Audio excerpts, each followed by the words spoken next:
So, let's start. So we said we will talk about entrepreneurship. Let's recap today what we've been talking 2 weeks ago. And let's see what does entrepreneurship mean in your understanding? Who are entrepreneurs? With some examples. And how do we differentiate between explorers and entrepreneurs? What are the kind of qualities? Who wants to give me an example of what do we mean by entrepreneur? Who is an entrepreneur? Whom do you call an entrepreneur? Just to recap.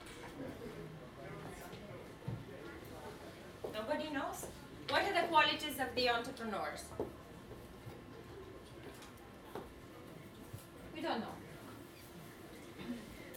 But I think you did a lot of innovation skills last time. So you know how to present the quality. Whom do we call an entrepreneur? Yes. An entrepreneur has to have leadership skills, has to know the technology that they are employing so he can make technology specific suggestions and improvements. He has to take the initiative. So some of the qualities are to be initiative driven. So to be proactive, not to wait for others to come and tell you what to do. Okay, that's a very good point. Leadership. We will look at it, how it's being, how it shows up. Another is, you said already, should be knowledgeable about technology or use technology. Okay, so this is one point. There, we park it there. Another quality of an entrepreneur? Ready to take risk. Ready to take risks. Why do they need to take risks? They will be trying something new in the market with a new idea. So they should be ready to take risk in a sense to present their ideas and ready for the failure if in case it happens. Yes, so it means to be kind of open-minded and not expect to have guarantees for what you do. And why is this necessary? Why is this important?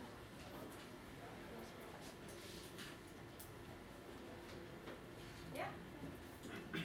Why is this important? That you cannot have guarantees. Do you have guarantees for the weather for tomorrow? No, I mean you have maybe quite a certain percentage of expectation. So do you have a guarantee that what today you're doing is going to be the same way things will be happening in, let's say, 6 months? Yes, I think by now we have learned that the world, the way it is starting to function, there are no guarantees from today to tomorrow as to the type of job you will do, the kind of activity you will manage, whether something will not happen, that all of a sudden there will be a flooding and you will lose all of your assets of your business. So the importance of being open-minded and ready to take risks is one of the features of entrepreneurs, and I'm emphasizing it from really a point of view of life, because it is going to become such a necessary quality of, a trade of everyone in order to be able to function, that without it, you will always find yourself surprised in a deadlock, in a crisis situation. So start thinking more like the entrepreneurs who are open to embracing risk and even being able to fail. You cannot guarantee that the idea that you have right now is the brightest idea that will absolutely be guaranteed to achieve its full success simply because you have that idea, because you're a genius, and so there are other elements to it. Okay? Yeah, can I give another perspective? Yes. So, all of you I assume studied probability, right? So who did not study any probability at all? Who did study at least some probability? Oh, right. Okay. So this is the awakening test. Okay. So I thought I you would know- leave you this for the environment no, case, it's okay. but No, okay. Just the general. Yeah, go ahead. So, if you have, you know that if you're when you are betting on something, right? Be it the roulette, be it the card games, poker, horse races, whatever, you are getting a reward which is proportionate to the risk, right? So if you're thinking of entrepreneurs and you're seeing them as successful, so you're seeing them as able to get a big reward, this means by definition that they had to take a big risk. Does this convince you as a logical reasoning? Who is not convinced by this reasoning? Which I think is Yes. why? Okay. Maybe if you start with a large amount of money from your Okay. parents, then you can take much lower risks and gain much more. Yes, but this is a proportion, right? So what we're here, and this is something that Milena will talk to you about later, it's a matter of percentages, right? What you're saying is you're talking about scale. So you're saying, well, if I want to make 1 million, I can either start with €1 and try to make a super risky bet, which 900% of the times will fail, and 1% will give me 1 million, or I can take 1 billion, take a very safe bet, and still get that same million, right? But if you think about the entrepreneurs, you will see some of them later. Most of them, some of them started with a very low amount of resources, right? So they didn't get 1 billion from their parents, and And they in got to a fact- very high point. In fact, one of the trends and why it has been listed as a trait of an entrepreneur, this risk-taking ability, sets it aside as being really a differentiator from other types of behavior, because maybe 95% of the current mainstream entrepreneurs didn't start with a fortune. However, what you were saying, there comes a point, if we are gearing our society to better well-being, there should be more people with being able to start off at a higher level of investment. So one more thing, what are the types of entrepreneurs? Can you Sorry, I tell guess me? there is a question before. There's a question. Yes, Yes. sorry, I didn't. I wanted to ask, when does the taking risk became investment? So just Taking risk becomes an become investment. An investment. I mean, where is the point when we start thinking as, okay, we're making money Yeah. or we're risking everything? Yeah, so what do you think about this? When is the Right, point Michelle. where we start? So the question is, when is the point when we start making the investment, taking the risk to make the investment? Right? This is the question? What do you think? And let's hear the others, and then I will say my version. Okay? As he said, if I take some amount of money from my parents and I'll not be at risk. What if I take billions of money from my parents, still my business fails? And if somebody doesn't have money and even that is a failure, like in both cases, if business is not running, both are risk and both are failure. Yes, At so the end of is the the risk related only to the money? No. Risk taking. So what's your name? Agatino. Yeah, okay, Agatino. What is your version of the response to this? When is the moment when you are taking risk and when it's actually meaningful that you say you are a risk taker, right? I mean, just it's about like a threshold. So it's like when we are above this threshold. I mean, we're talking about risks. So we're taking too much risk. So we are above this threshold of being sure. But there is no moment in our life that we are risking like zero. So it's like it's later, I think, individual stuff. So it just Yes. So it's actually the proportion. proportion. Yeah. Of the risk, but even in the form when you have to make a decision between what kind of activity and work you're willing to do, to bet, because what do you have as a student right now? Are you going to be able to start a business? What is your inclination, let's say? Are you thinking you are at the position where you can start a business. You can be entrepreneurs. How many of you think you can be entrepreneurs now? Interesting. Okay. It is what? Less than 3% in the class. How many of you think you are maybe on the track? In 5 years you can be entrepreneurs? Okay. How many of you think you cannot be entrepreneurs? Everybody. This is incredible. That's good. If it's true. If somebody isn't just doing it for the sake of the class. Okay. So, why those of you, 5 people, I think it was, why do you think you can be entrepreneurs now? Yes? Because that means we are taking a huge risk right now.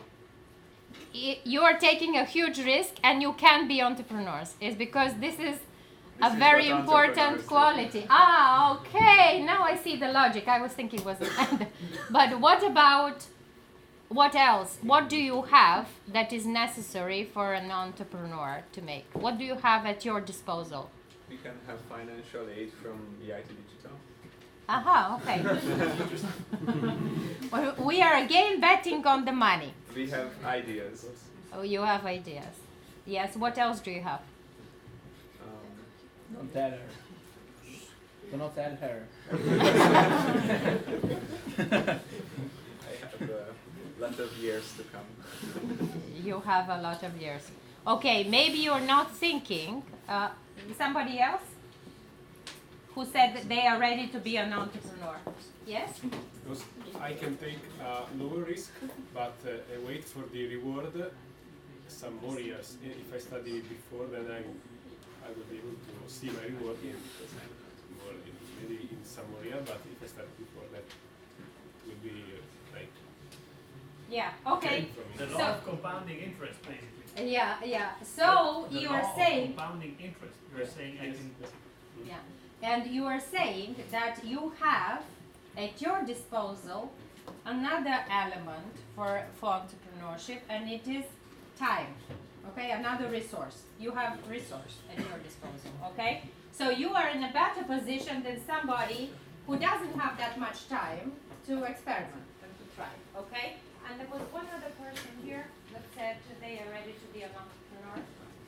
Who said so? Yeah. Why do you think? Why are you ready to be an entrepreneur? Because with the internet I have an unlimited amount of resources that learning resources, so I can learn whatever I want. And I'm young and I don't have a job, so I have a lot of time to learn. I can invest a lot of time in myself. Because you now have a grace period where still have some time to test, to try, see if it will work or not, with a relatively low risk, since anyhow you are involved in something else and this time is dedicated, right? Okay.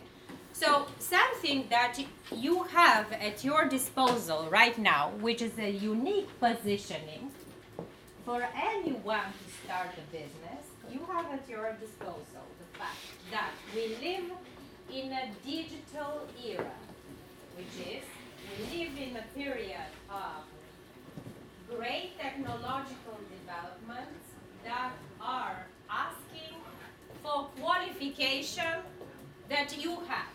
And with this qualification, knowledge, with this type of skills that you are gaining, you are in fact at the forefront of what is needed as a certain type of resource or capital, as we were saying before, that you can put instead of money this capital in order to start a business, okay, or to launch something. The other thing you said you have at your disposal is the time. Time is now working for you, unless later. Even though there are cases where time could be working against you. You know, when you go and speak to investors, sometimes there was a period until 10, 15 years ago when investors wouldn't trust you if you are so young, right, Andrea? Yes. Yeah, They would in fact be looking in order to be ready to give you the money that you will be betting on. They'll say, but we need a guarantee that you know how to spend this money. You will not take it and go and play roulette and then the following day we see ciao ciao. You don't have any return on the investment that they made with you. And no matter that regulations exist, if you cannot return this money, if this money is gone, it's gone.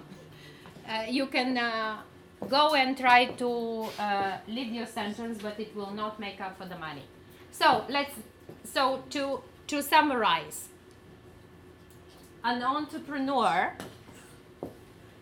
has the qualities to see the opportunities in the environment around you, to follow a certain idea or passion that the entrepreneur has, and to try to capitalize, make use of all the resources available at his or her disposal to turn them into some kind of a real product or service.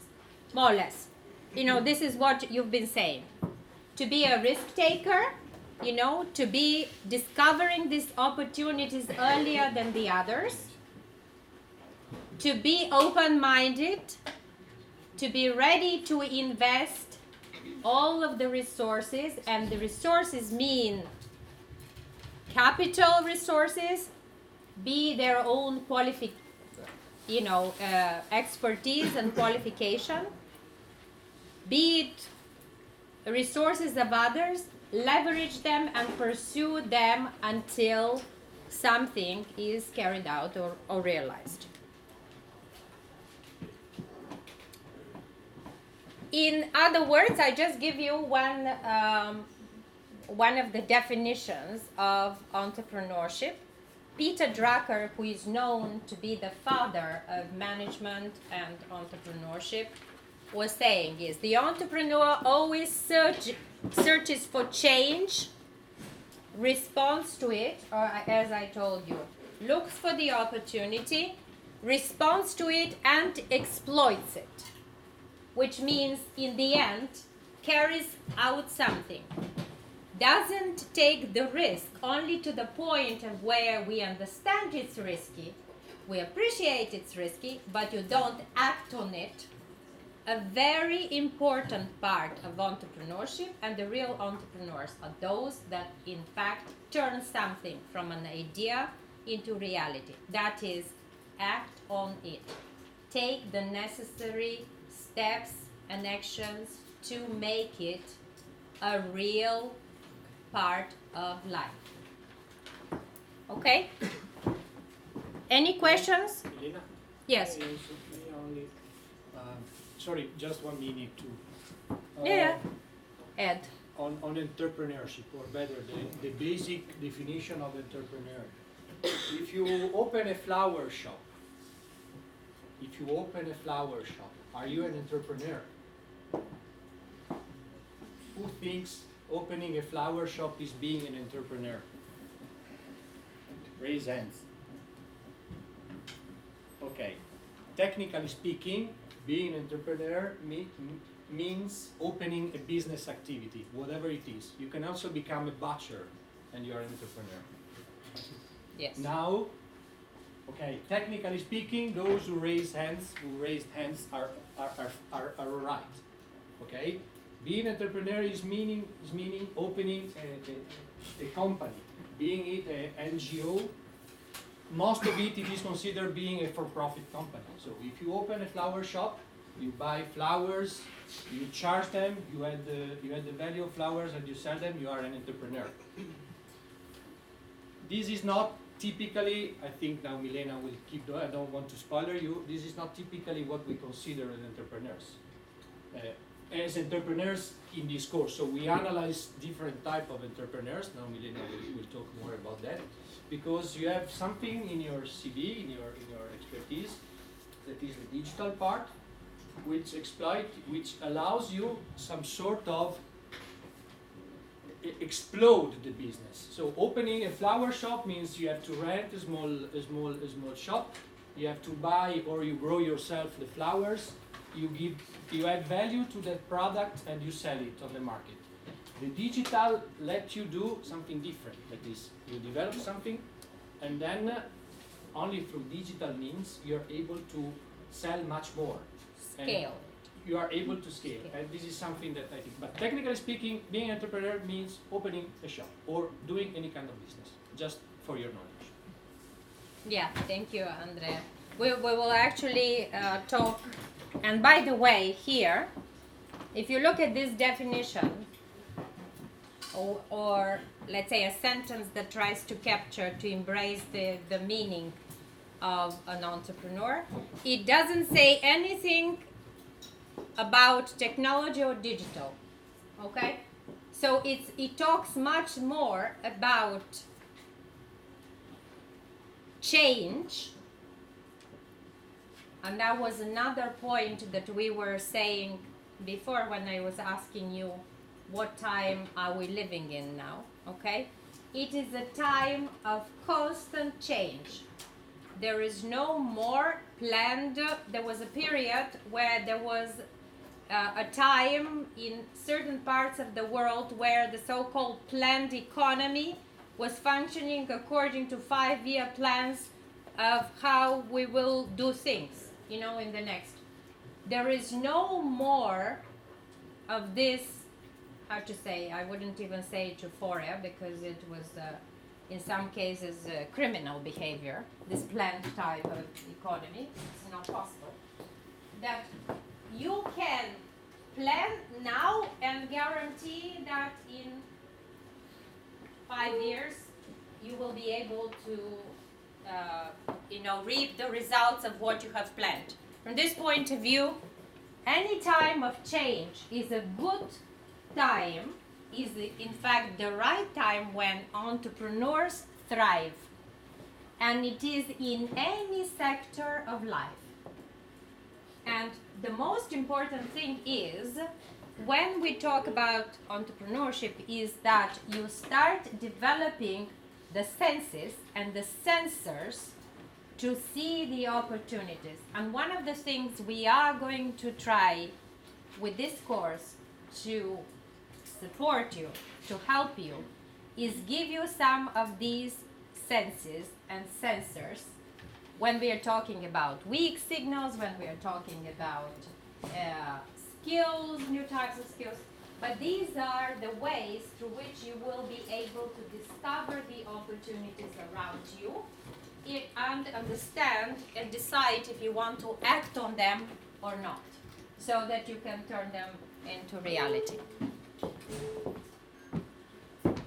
So, this is another saying, by the way, by Pablo Picasso. Who do you think he is also an entrepreneur of some kind in the arts? Can we say he's an entrepreneur? Why? You know, of all the people, I decided to also put this one. Is because we don't expect, and like Andrea was saying, we don't expect that, we don't usually connect the word entrepreneur with people in the arts, with people in the crafts, with people in the small businesses, in the traditional everyday. Why? Nowadays, there is a real different perception of the entrepreneur. The entrepreneurs are the ones that are associated with tech. And why is this? Because they bring change. The one who are following the previous business, they're just following it. Whatever there was before, they're just continuing it. But when it comes to digital, we actually bring change. Whatever was not Okay, there that's a good point. That they've been able to not only discover but also create change through this. Okay, so it's quite of a unique moment of life. And another reason. Because we are living in digital era. Yes, and also because it's really as simple as that, because you have so many successful examples of people who have managed through technology and digital to become leading figures or leaders in our society. Now it's another question whether all of them have all of the pros or some of them have also cons, you know, the minuses to what they do. However, they've become naturally role models. And this is one of the reasons why we are starting to put an equal to entrepreneurship and technology entrepreneurship. But people in the arts are also entrepreneurs. The teachers who are teaching in a different way are also entrepreneurs. As we said, the people in the restaurant, in the in the industry of restaurant and hotel management, they are also entrepreneurs because they need to come up with new ways on how to run their businesses when technology has forcing them to act differently. So just keep your mind open on this. Now, let's look at some of these examples. These were the archetypes of entrepreneurship in the industrial age, which is before your time, of development. So, do you know who knows something about Ford? What is Ford known for? Why is he an archetype of an entrepreneur? What? Cars. Yes, in what way is he an entrepreneur? Do you know what he did with the industry? He built cars in large scale and optimized the construction through division of rows. Yes, okay. And it's exactly this. He is the first one to actually turn the car not as a luxury item, but turn it as part of our everyday life. So he is the symbol, one of the archetypes of the automotive industry and of an entrepreneur. He used to be when you say Mr. Ford, you think of Ford as the most successful. He became a noun for a new type of industry, okay? The automobile industry. Yes? Yeah, You I want to say this. Ford, this guy, when he was young, before, when just Ford was scaling up. Try to speak louder. So, Yes, they don't hear over there. Sorry. So Ford was just invented a new type of car, which was called M car. You all know what is M actually. So this car was running by bioethanol, and it was just like backing, like petrol and everything, but it didn't work. It didn't work. But Yeah. it was a really entrepreneur.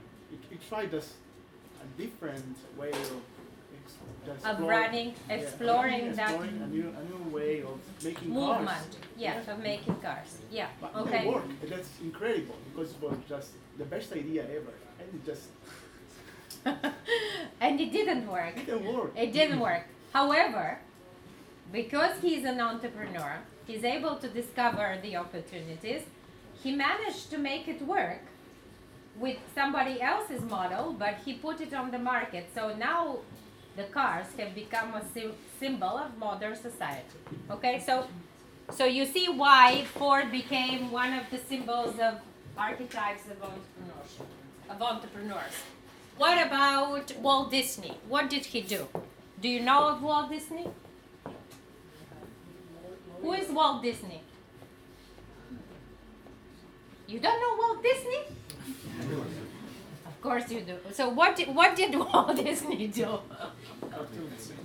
God, we have to go back to the industrial age. Yes. What did Walt Disney do? Who is Walt Disney? Animated cartoons. Yeah, and? Do you know what he did? But you don't know, so you don't know the, wow, Cinderella. You don't know the movie Cinderella. Of course. Okay, yes. Okay, can you try to guess? Why is Walt Disney one of the biggest entrepreneurs of all times? What did he start? Try to guess. Now be entrepreneurs a little bit and don't be scared that we will. From stories put and it- novels to cartoons. He, sorry? I'm not sure. He transformed the stories and the novels in cartoons, in animated cartoons. Is it Mhm. true? Yeah. Okay. He brought children's movies to the cinemas, maybe. Yes, maybe. That's one maybe. Yes. Uh-huh. And also the another baby. Yeah. Yes. Maybe he did, Okay. he did Good. animated movies available to a much wider range of audience. Yes. Yeah. Good baby. He created the first theme park, Disneyland. Yes. Mhm. And another maybe from this side of the room. Yes. Maybe. Uh-huh. He built a business around kids. Yes. That's even closer to the last maybe. So one of the things that he actually again changed and created a new industry, that's why he is such a famous entrepreneur, is he basically started the entertainment industry. All right? Now, before, it was a territory of those that were interested. He transformed the entertainment, the fairy tales, the experience of going and having fun, playing, and also all of these stories into a space that was available to everybody and said, you can make money by giving people fun. You know, making them feel happy. And that was the mission of his company. The mission that he had for the company is to give as much hope and good time experience to children and grown-up children. You know, in the beginning when he was setting up the company, that was the vision. And up to then, until he did this, the Hollywood business was not functioning with this approach. You know, people didn't see an opportunity to make money through having fun and through creating more opportunities for others. It was not explored as a territory where you can both create such, you know, good experiences and entertainment and at the same time make a lot of money. Okay? Can I give one more maybe? Yes. Does anyone maybe know the contribution of Walt Disney to IP law, the law of intellectual property? No. Okay, we will find out. It's a very Try to look it good up. scenario for a battle. Try to That look we up didn't what do is up the to now. contribution of Okay. Walt Disney to copyright law. Yeah. Okay. All right. What about Mr. FedEx? Who knows about FedEx? What is a FedEx? Yes? FedEx is the logistics and distribution company. Yes, exactly. Courier service. Yeah. And why are they known as an archetype of entrepreneurship? What do you think? What did they do? No clue? I mean, what do they do? FedEx. Who has used FedEx or UPS? Or Pascolini. okay. Or yes, They deliver packages. deliver packages. Do you know that they are one of the biggest companies, one of the top 20 companies in the world? Do you know? By revenue. By revenue, yeah. Capitalization or, I mean, FedEx. They are a noun. They are not a company. They turned a type of business into a noun, another reality in our life. Before them, what were we using? Post. The postal, yeah, the mail. Okay. So how did they change? How did FedEx change the business of mail? I mean, post, mailing things. Yes. Maybe they guarantee faster delivery for a higher fee. Yes. So what they said, if you want something critical, delivering documents and delivering, maybe critical packages, you can get them, we pay, but we guarantee you will get them, and you will get them right away. Okay? And this is, again, and then they started being a critical element in the value chain of distribution of certain types of goods and services. Okay? They changed the way the business model was for some of the companies, completely, of how they can create value. However, you never thought of Mr. FedEx as being the archetype of entrepreneur, did you? And why do you think this started in the US? Yeah. There is a very concrete point of why FedEx started in the US. Yes? Maybe because the distances were very long, so probably the mailing system was not enough to cover the whole country. So the distances are very long and the mailing system is not efficient enough to cover the whole country. There is one more catch to this, which is that in the US, the price to send anything via mail is constant. So for the same 50 cents, I can send a letter from New York, my door to your door, or from New York to San Francisco. So the point is, of course, when you are optimizing the logistics chain of this, you make compromises. Where you make compromises is on the long distance. Because that's the one that pays the least amount. So that's why FedEx was able to emerge there.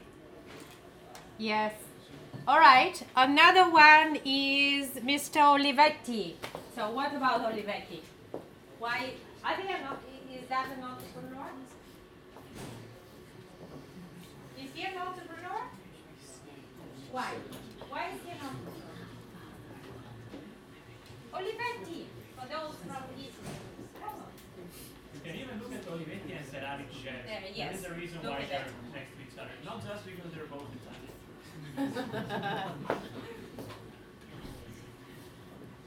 Yes? Maybe.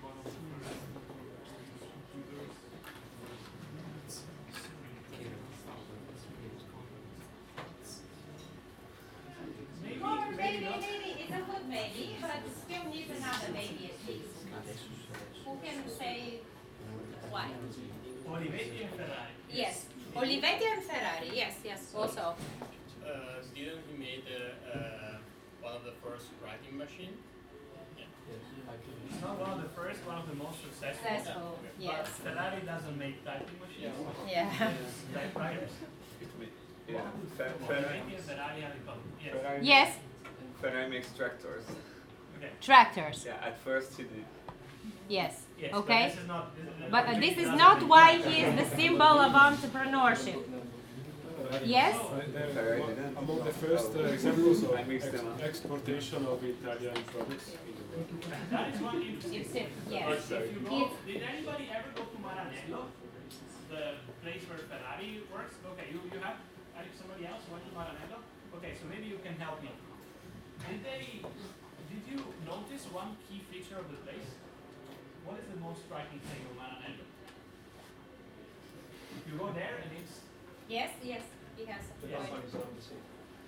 The company is throughout the whole city. It's Yeah, part and of it's the a city. city that takes the whole company, the same way that Olivetti did the same with Ivrea. This is a good point. But there's also one more thing. You go to a factory which looks nice, okay, and which looks livable.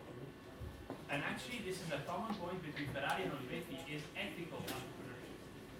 So it's the idea that the Ethical entrepreneur... and aesthetical, building on the aesthetics. Also capturing the beauty of the design, also Olivetti has it, and using it as a strong feature of the way you make business. So build your business on that feature, on that accent, or let's say on that perspective. Grow it around it. If you think later on, what are other things that are using this model? Other products that took on from this, let's say, style. Aesthetics. You're talking about. Yeah. Okay. Yeah. And Yes? Maybe now in this digital era, you have Yes. a website, you have pages, it is adapted, and you are very take care of images of how you present your information. Yeah. so, what is the epitome of this? One. Yeah. One. Okay. But One example. another point, sorry, just to go back on the Yes. ethics. Yeah. If you look at the paycheck of Ferrari, Enzo Ferrari, okay, as much as Carlo Vecchi, you will find that they set in the company a rule where they would never get more than 5 times or 10 times the lowest salary, 5 times the lowest salary. So it means if the cleaning man was taking 500 euros per month, or 500.000 lire, or 500 lire, they would take 2,500, no more than that. Okay? Is this still applied? Not so much. Yeah. That's why they're becoming archetypes. You know, in the however, there is yes? Maybe it's too actual, but maybe it's too actual, but nearby Olivetti and Ferrari because it's our Fernando Cucinelli. Or is too actual. What's that? Fernando Cucinelli. Cucinelli. Fashion entrepreneur. Yes. Very well prepared. Yes, but also I will give you one other example of a company that is trying to apply to actually drive this ethical behavior as part of its DNA and the way things are done and as part of the way they do business. It's Patagonia. Do you know Patagonia? Do you know what they do? I mean, can somebody summarize or say why I can actually put them in this category in the current environment? Yes? They are eco-friendly. Eco-friendly. Okay. We in one word they're eco-friendly, but what exactly they do? They try to encourage with their products, first, the reuse, the recycling of materials, and second, they have a different approach to their employees and customers in a similar manner. They want to keep, to actually encourage that there is a standard in which you are working for this company and with this company. And they try to really make this part of the way they run the company and their business. They don't accept if people work in bad conditions. I mean, they put it as a requirement in order to run, you know, this type of factory that they have. Or they appeal to their customers only if with and as a manner in which they want to encourage sustainable behavior in the customers and also in the whole environment. And so forth. Okay, and one last, well, maybe I want to say about Edison. Why do you think could Edison be an example of an entrepreneur and an archetype of an entrepreneur? Why? Do you know who Edison is? Founder of General Electric. Sorry? I think the founder of General Electric, Edison, started. General Electric. Yes. And why? He was the first one who brought the new discoveries about electromagnetism to public Domain. use and, Yeah, in the households. Yes. Yes, okay. But if you think of an entrepreneur, would you think of Edison as being such? Why Edison is famous, apart from General Electric? Is that because they brought electricity to households? Yes. Yeah. he invented even something. The light bulb. Yes. He was an inventor. Yes. Okay, so these were the archetypes of the role models of the industrial age. Now, these are some numbers here. And can you guess what they have to do with these people? Who are these people? Do you recognize some of these people? Okay, now let's go back first to some of these people. Do you recognize some of these people? Jeff Bezos on the top left. Who? Jeff Bezos. Jeff Bezos, okay. Somebody else? Mom. Sorry? Jack Ma, okay, good. Some other people? Sorry? Larry Page and Sergey Brin, okay, the two guys. Yes? Some other?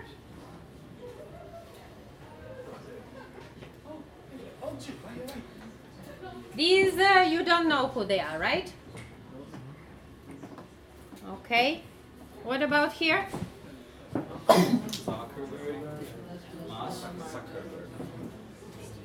Zuckerberg.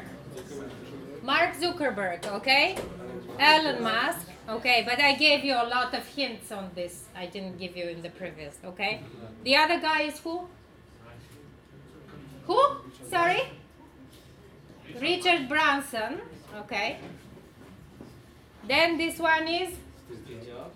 All right. Impossible not to, okay. This one in the middle? IKEA. Sorry? IKEA. IKEA, be braver, okay? This is Just Ingvar Kamprad, okay, is the name. This woman, the only one, but I wanted to have a woman. Diane Green, okay. So, Jeff Bezos is the founder of, okay. Then the guy next to him is Michael Dell. Okay. Okay, all right. Michael Dell, but you don't know him, huh? You don't recognize him. Sergey Brin and Larry Page are, just to make sure I don't have too many maybes. Who are they? Who are they? Google, but what? Alphabet. They are the founders of Google. Founders. Okay? The entrepreneurs. Then, this guy is Mark Benioff, the founder of Salesforce. And what is Salesforce? Exactly. Okay. What did they do? Do you know that they are, for 3 successive years, considered the most innovative company in the world? They run the innovation index on this, on the innovations they do, okay? This guy, just forgot with D starts, is a German guy, one of the founders of SAP, okay? What is SAP? You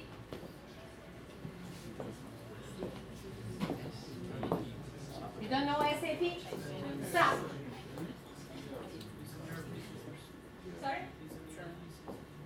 Yes, okay. And technical solutions for running your business. But it's a European company.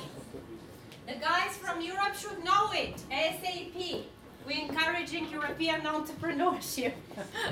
Okay? Jack Ma is the founder of Alibaba. Okay. Sorry, just one more thing. And what is Alibaba? What do they do? It's a somebody, one person. Warehouse. Warehouse. Yes. And? Platform.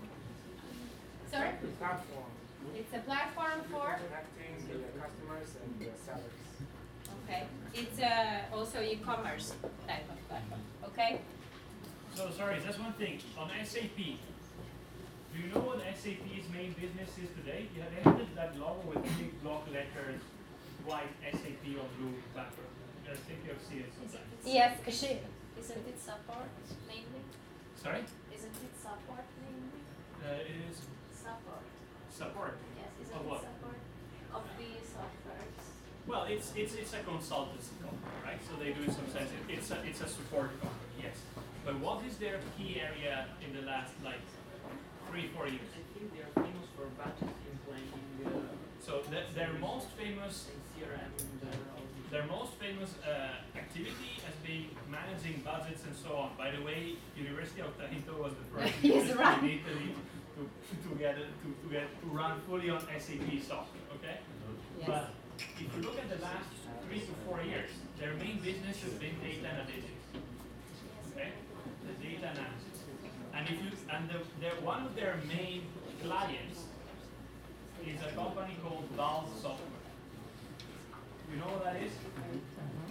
Okay. Games. They have been doing data analytics for esports. For a long time. Yeah. No, not for a long time. For the last 3 years. Well, but it's a still, huge part in of their data business. analytics, they were some of the first, and also they were some of the first to create the platforms of ecosystems, through which they want to stimulate and encourage the open innovation of working with a lot of small companies, different clients within, and they are the ones at the center of it. Okay? So they've been positioning themselves for some time. Okay, so if we go back to these numbers, oops. Can you try to guess what are the numbers? Yes, okay. And so, who do you think is the one that started the company at the age of 17? Sorry? IKEA, yes. In what time? In 1943. The guy started this company. 1940, it's a long time ago. What about 19? Who do you think started at 19? Sorry? No. Who?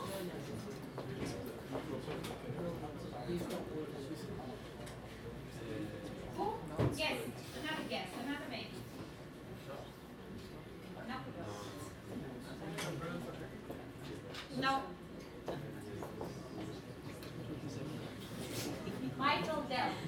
And by the way, Michael Dell created one of the most successful holdings, or he combined a number of businesses. Dell, VMware, and ECM into Dell Technologies. And he started his business when he was 19. He founded the first company. However, later on, some of the others. So Diane Green was CEO of VMware, and she founded VMware. What's a VMware? Virtual machine manager. Sorry? Virtual machine manager. Yeah, virtual machine. Yeah, so it's the cloud, the biggest, one of the biggest and innovative cloud computing companies, okay? She started when she was 35, this company, and then she's been also running CEO of other businesses, including one of the Google businesses, and later on, now starting a new venture of her own. And Zuckerberg, who is well known, he actually was 2021 when he started, he was at the university.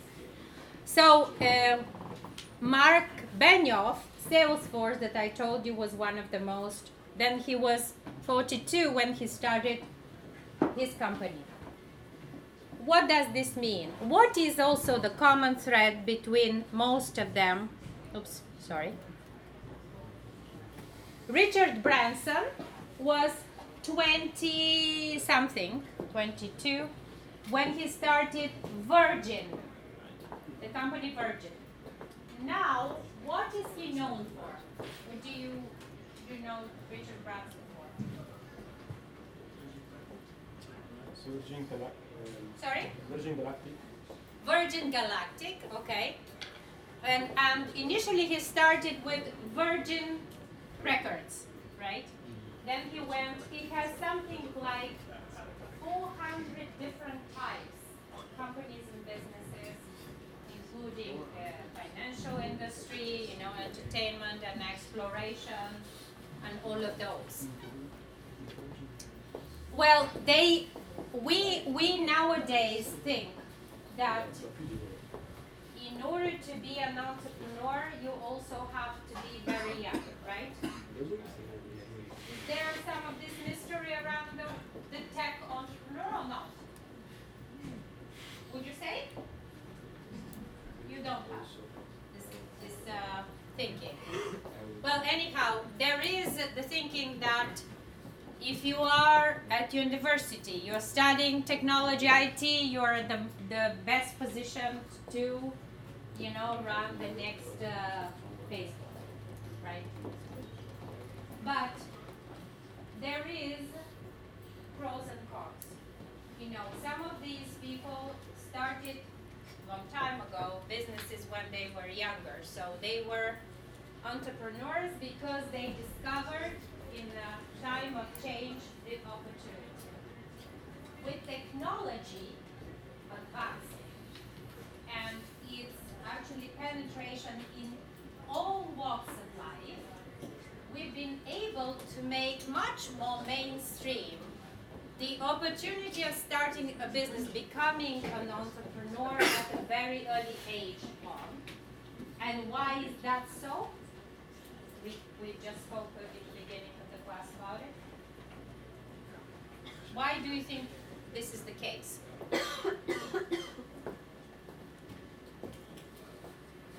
What have they been using to start the business?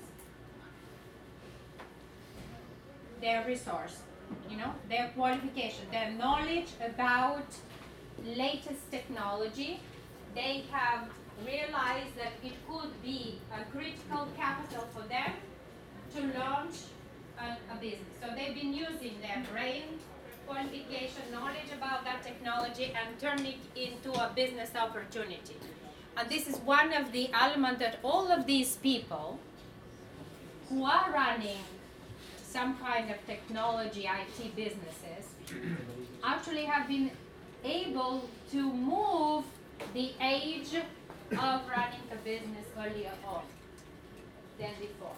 However, what I wanted to show you with this one is that it doesn't matter what age you are, you can always be an entrepreneur and start a business.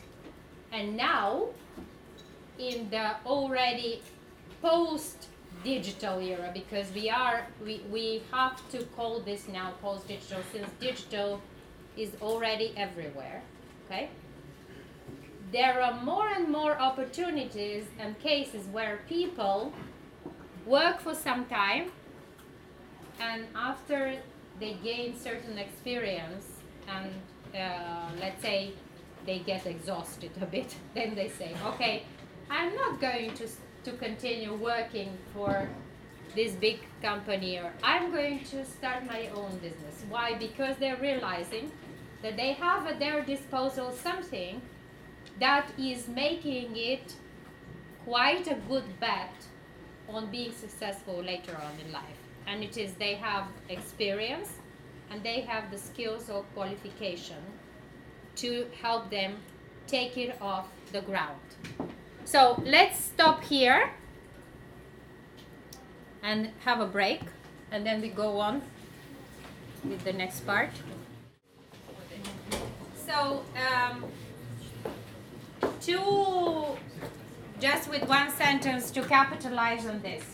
So these were some of the archetypes, let's say, of the tech entrepreneurs, and that were establishing most of these businesses, by the way. The people who started these businesses started tell me around what time? Which years? Do you have any idea? I told you earlier that Michael Dell started his company at the age of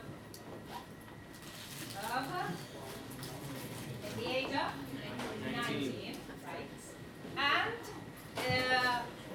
he started the company in the early 70s, 1970s. Okay? When was Google? Do you have any idea when Google was founded? Check very quickly. 2004. What? 2004. Google, sorry.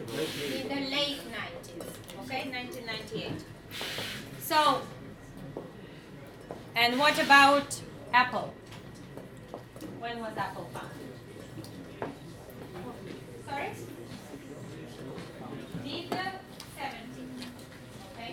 So, a lot of the companies of the so-called technological era were founded in a time that was known before the big bubble in the 2002, 3, 4, when the idea about capitalizing on technology and also the emergence of the appearance of IT players on the market who were starting to change the rules of the game happened in these years.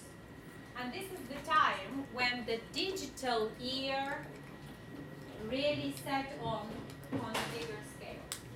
So now what we know that we are living in the established digital era, society, and it is characterized by a number of features.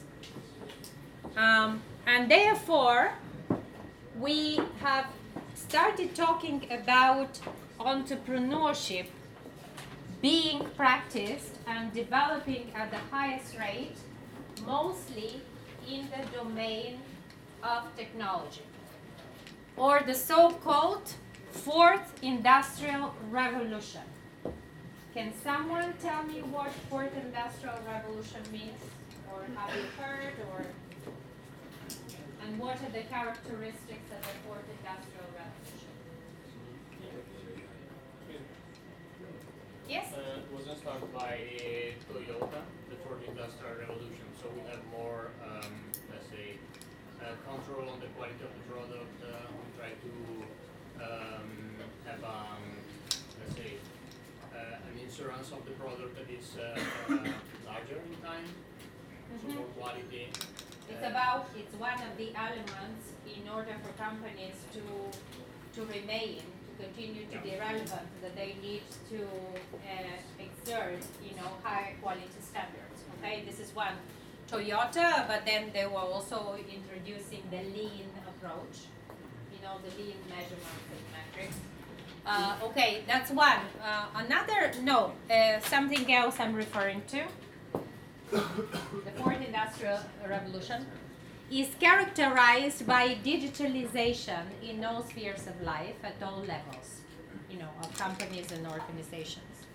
Another feature is the globalization, that with the penetration of and the appearance of internet and penetration of internet in all parts of the world, businesses and globalization became a different dimension in the way companies would work, in the way we approach markets, in the way people perceive opportunity.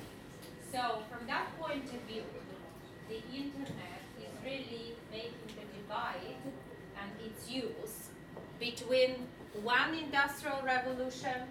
It actually marks the fourth industrial revolution. And the use of internet has made globalization a factor in the way we run business. Another characteristic is the aging, the demographics. or the aging of population, and also different migrations, different mobilities around the world, which were not typical, again, which were triggered by the digital revolution. So what it did also in the fourth industrial revolution, what it allowed for is the technology entrepreneurship to become a mainstream. And what do we mean by technology entrepreneurship? So this is one of the definitions that I've quoted here, Tom Byers, who is the leader of Stanford Technology Ventures program, and has been working in driving technology entrepreneurship as one of the ways to develop a new generation of entrepreneurs also within universities. And they have been promoting the development and education in this field, driving it and saying that this is the basis for the next developments in the economy globally. So what do they say? Technology encompasses, what is technology? Encompasses all new methods, so we're talking about methods, processes, artifacts, tools, and devices that can be used for both commercial and industrial use. So why am I emphasizing this? Because when we talk about technology, usually people think of what? Products. Yeah, right. Hardware, or in the best case, software. Again, a product or service. So it's important to know that these are also new methods, new ways of doing things, okay? New processes, new paths of doing things, new tools, and new devices. And the new technologies form the basis for a lot of technology firms where entrepreneurs create innovations that, combined with a know-how, and again I want to recap what innovation is, okay? Combined with their technological know-how and business practices, they create commercialized solutions. That is innovations. Okay? So what was innovation? In difference to invention. We spoke about this in the beginning, the first class. Yes? You just said it there. What is the difference between innovation and invention? Innovation is how to sell the idea. Innovation is commercialized. Commercialized, put on the market. Yes, and innovation is just to invent a new. Okay, good. More or less, to capture it. This is what it is. So this is technology entrepreneurship, is how to use the opportunity of a new technological know-how development to internalize it within a company or business organization as an innovation, and to put it on the market to scale up, okay, to commercialize. In other words, how to capture the value, bless you, out of a technological know-how. So, give me some examples of technology entrepreneurship models. Technological, we just talked. I mean, just give me examples so that I am convinced that you understood what I'm saying now. Yes? Cryptocurrency. Sorry? Cryptocurrency. Cryptocurrency. Yes. Okay. Why? Because it uses a decentralized network, which is a technology to provide a new service for everyone. Leveraging it, and it's turned into already, through what form, into commercial use? For example, Bitcoin. Yes, one. There's one. Okay, another one. Good. Another one. Even more traditional. What did the mobile phones do?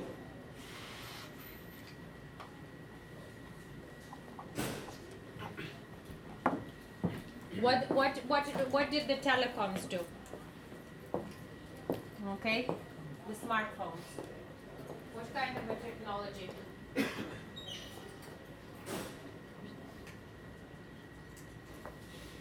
It transformed the phone to a multifunctional device. What is this?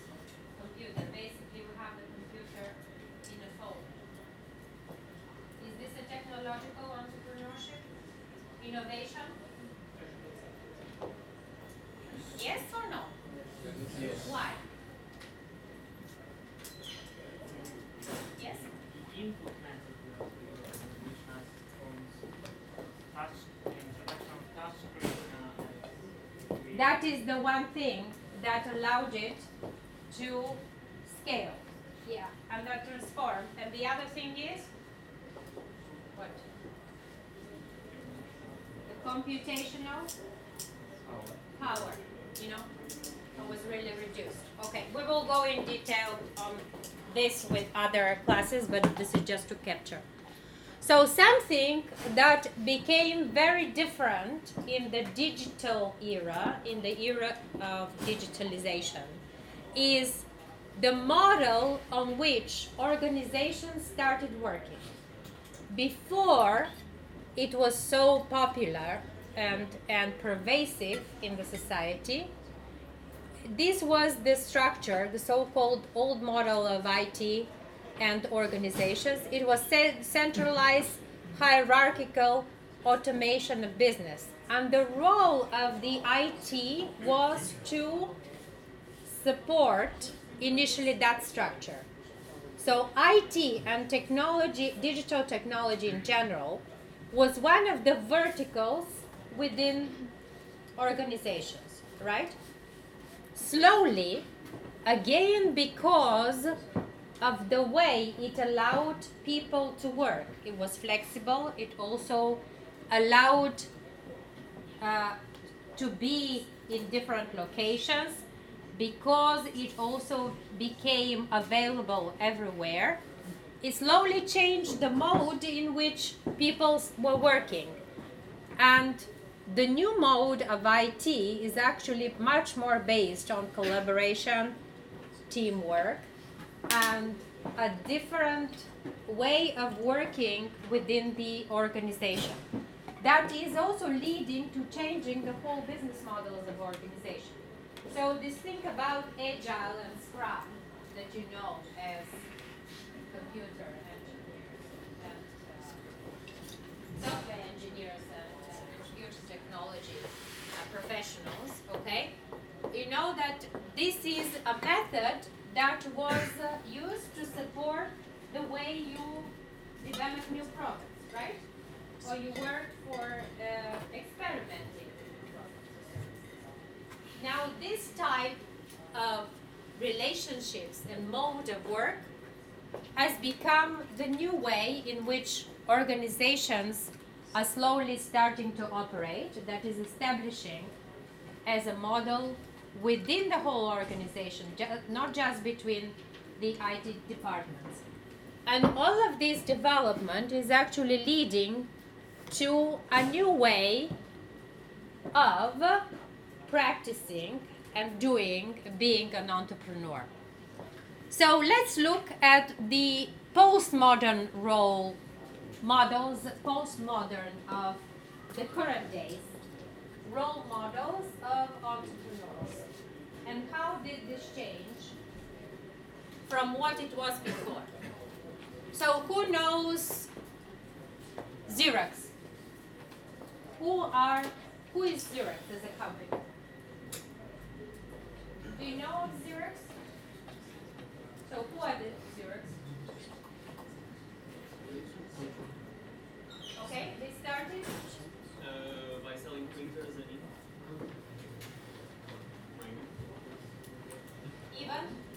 even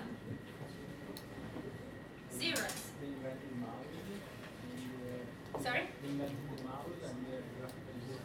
Yes. Yes, okay. If we explore at what Xerox did, Xerox is the basis of a whole set of innovations within the Silicon Valley. And Xerox, some time ago, used to be the biggest R&D center for technologies in California. It was really the sort of the mother company. But they were also known for what? I'm going to go and give it to the Xerox when you go to do photocopy still. You know, they're the emblem of photocopying. In what way has Xerox changed nowadays?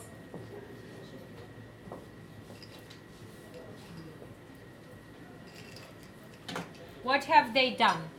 Can you guess? Lorenzo, can you prompt with one of your... Well, the first question is, do they do photocopies? I don't think they even know. So, do you guys not use photocopies at all? Yeah. How? Okay. So, do they do photocopying? But Xerox. Is it their main business? Is it Xerox? Yeah. Is it because they actually did start as a main business photocopy machine? Sure, but maybe yes for few companies. I know there is a UK-based company, Top Direct. So for them, they are kind of a support site for when you get a parcel or something. On that, there will be a address and name, a label kind of thing, which is done by Xerox for UK for the Shop Direct. So I know. So, if you look at all these couplings, okay, there is just one intruder, which is N26 and F. But we will tell you later why. But Konica Minolta, what is Konica Minolta famous for? There should be at least 2 more people that know what we're talking about. Konica Minolta. Cameras, right? Yes. Konica is the oldest Japanese manufacturer of cameras. Minolta was also one of the classics, let's say. And they were doing cameras. So, do they still do cameras, Konica Minolta? No. Where did the cameras of Konica Minolta go? Do you know? Inside Sony. So Sony had a boom in the last years with cameras, and they did it with the technology of Konica Minolta, especially of Konica. What about 3M? Konica Minolta now is a consultancy. Okay? They went to imaging, they went to making printers at some point. Now they also stopped doing printers. Now they're a consultancy. Okay? So Xerox became a consultancy. Konica Minolta became a Xerox consultancy. became actually diversified the business, yeah, and has been supporting consultancy in the States, has been really working in research and development of new products. Okay. Okay. Let's repeat the same sentence with Konica Minolta. Is this? Yes. 3M, what were they famous for? Tape. What do they do now? Can you guess? Sorry? Well, they still do a bit of tape, but what do they do now? Well, actually, consultancy. Well, you are really, yeah, they do have also consultancy besides, but it's not consultancy for the sake of consultancy. Okay, what do they do? It's through new research and some solutions they add on to other businesses, okay? Yes, more or less, consultancy. Okay, what about... The other 3. What are the other 3? These don't do consultancy, okay? N26, what is N26? Yes. Online bank. Online bank, yeah. What about Revolut? Maybe that. Okay. Then Barnes and Nobles. Put them there. Why do we put N26 and Revolut on this list of postmodern entrepreneurs? Did we have online banks 15 years ago? Monte dei Paschi di Siena. That's a purely online bank. Or Unicredit. Or Cassa Rurale di Trento e della Val di Siena. well, there are other ones. Yes, however, the banks came up as a concept quite some time ago, and they have been practicing this concept of banking and financial services for many years, which never ever included no physical interface and interaction with this. And what happens now? We have whole new structures that exist where? In virtual space. Like these two banks. What about Barnes and Nobles? What is Barnes and Nobles? Bookstore.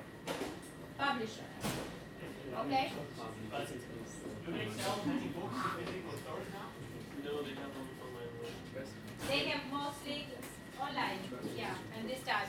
And what about Financial Times? What is Financial Times? Sorry? What is Financial Times? Do you know? Used to be newspaper. Used to be physical newspaper, okay? Now what they do? Most of their, about 90% of their business is now online. And in fact, they do a lot of consulting on financial markets. Anyhow, they've changed. So what has happened? Can we try to find a few features of what has happened through digitalization in the postmodern era for entrepreneurship, for technological? What's happened with the companies? So you have seen three periods. You have seen the industrial era, Ford, Olivetti, Ferrari, IKEA, okay? Then you have seen the superheroes, okay? You have seen Jeff Bezos, you have seen Steve Jobs and all these people.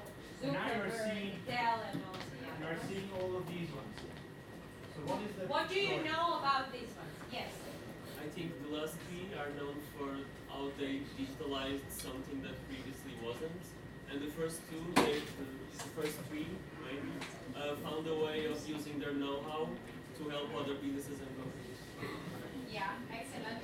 Also, they diversified. They went into many other businesses. And they have come up with totally new business models on how to do things. Sorry, and since this answer was perfect, can I ask Yes. you one thing? Can you tell me the name of the founders of these companies? No. Okay, so this was, this is what we were looking at. In the previous ages of, let's say, entrepreneurship, we had the actors or the founders as role models and players. What is happening now? What is happening? Are they the same? So what is happening now is you know much more the organizations or the companies. So before, what I like to call the entrepreneurs were the rock stars, or they were the role models. They were the ones to be known through them. You know, they were the symbols. They were the performers, and therefore known as the superheroes of a business.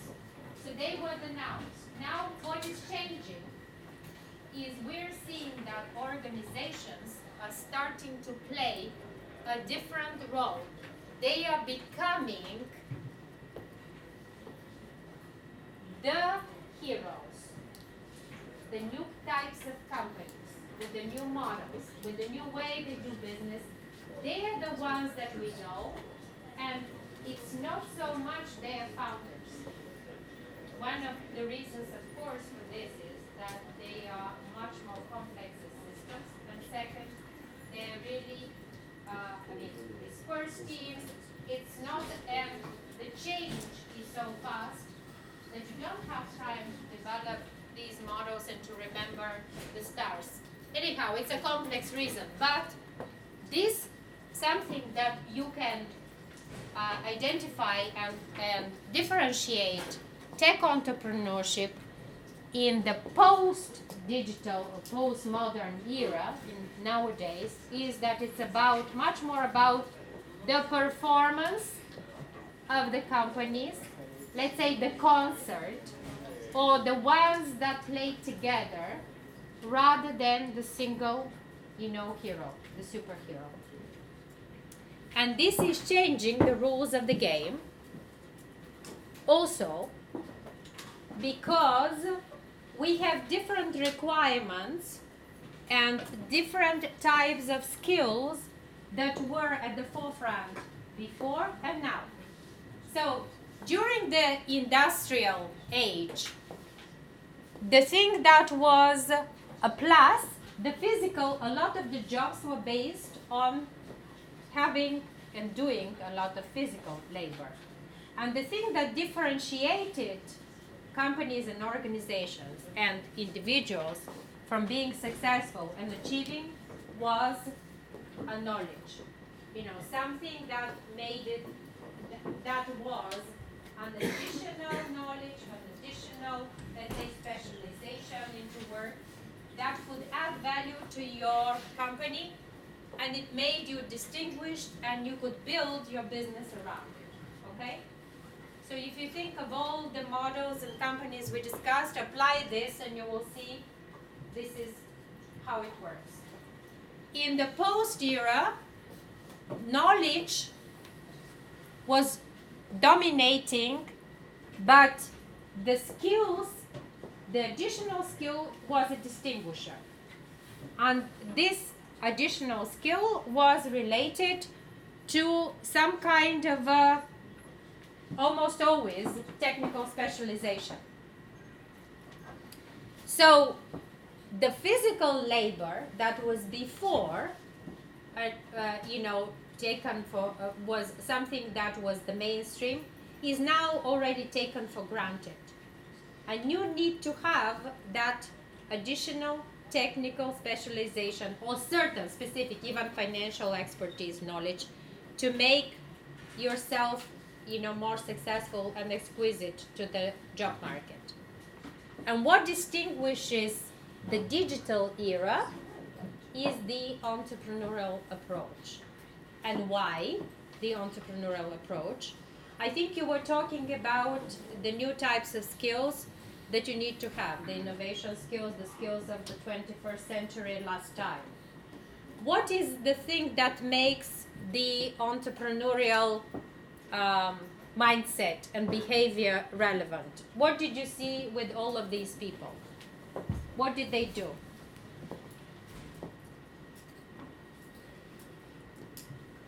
Didn't they try to combine different skills through the perspective and lens of running everything, as an entrepreneur? No longer, because one thing that distinguishes the entrepreneurial mindset is to have a way to see and to come up with a complex solution to the very complicated situation, because you have to come up with a comprehensive solution. You cannot say, I am going to resolve this with my knowledge in one specific area.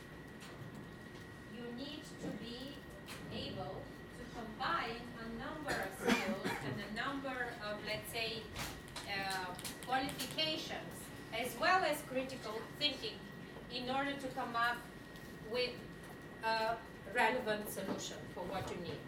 So entrepreneurial mindset and attitude, which includes all of these risk-taking, open-mindedness, alertness to discover opportunity, they are needed for any kind of job and any kind of situation. And this is why we've been saying, and there's a lot of literature that you can read about, that the new era is the era of entrepreneurial behavior mindset. And one other thing that I will add, and we will now conclude, is we can explore this in the next class more, is that entrepreneurial mindset, in fact, is something that is very natural for human beings.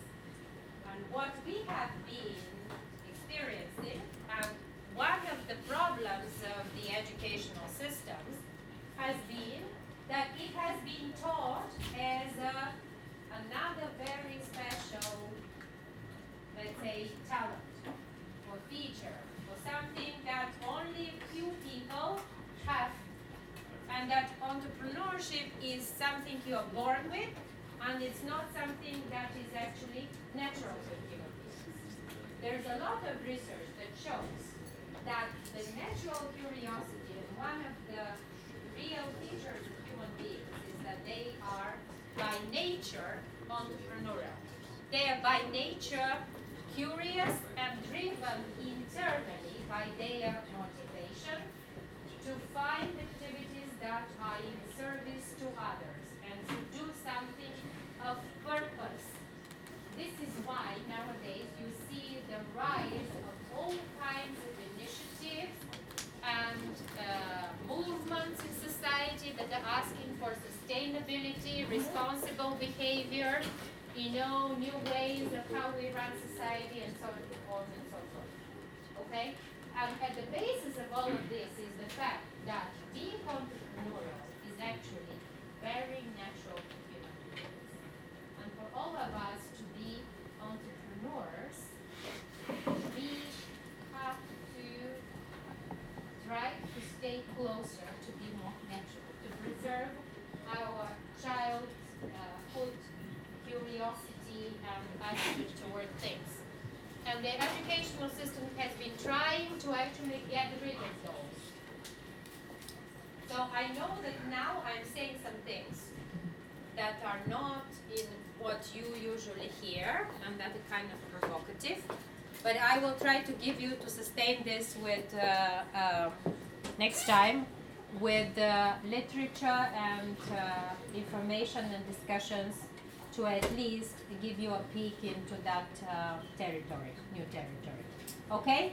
So thank you for listening and participating. And we close for today. No, wait, logistics. No, we close for today with the class. You're not going anywhere. Yes. Right, so the logistics. Right now, as soon as you exit here, IBICT and I&E Basics, some of you will have received an email saying that they are in a battle group for Battle 1. IBICT will go to room 218. I&E Basics to A220, okay? Basically, I&E Basics follows me, IBICT follows Andrea Guarise.